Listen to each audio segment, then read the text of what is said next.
What's up, Vols fans? How we doing? The Week 13 AP polls are out, so let's go ahead and see where the Tennessee Volunteers rank within these rankings, along with the rest of the SEC. And let's look at these top five teams. So first and foremost, Ohio State still at number one, undefeated on the season, 10-0. They don't lose. Right below them is Indiana, but then Texas A&M. They are at number three, undefeated. They didn't lose yet, but man, they got a close call last week against them South Carolina Gamecocks. And even though they barely beat them by a point, they still didn't drop in the ratings. I mean, undefeated is undefeated. A lot of teams did move up one spot as Alabama fell, quite a few spots because they ended up getting beat by Oklahoma. Hey, shout out to Oklahoma, Boomer Sooner, baby. Let's go. But there it is, Georgia at number four. They went up a spot. You see Ole Miss, they're at number six. They're still doing pretty well. Oklahoma jumped up that big three spots because they beat Alabama. We love to see it because we hate Alabama. Oklahoma hasn't been in the SEC long enough to be a school I really hate right now. But Alabama, I definitely feel that vengeance with them.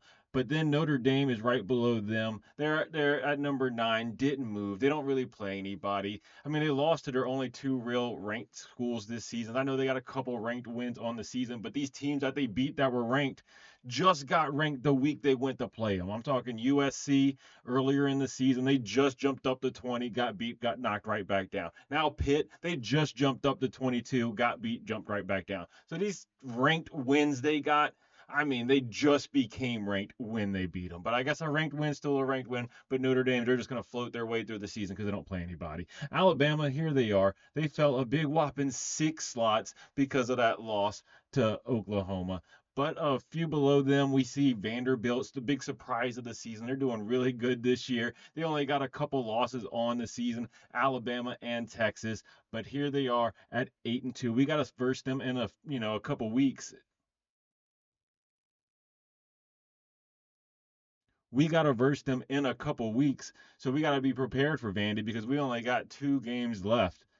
Then below them is Texas, who fell pretty far. They dropped 7 rankings in the rankings with their loss for this week.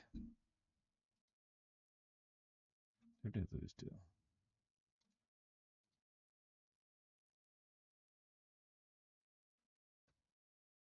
They fell pretty far in the rankings, 7 ranks with their loss this week to Georgia, which is a surprise. They fell so far. I mean, I know they got 3 losses on the season, but Georgia is ranked number five. You know, but Georgia was ranked number five when they played them, and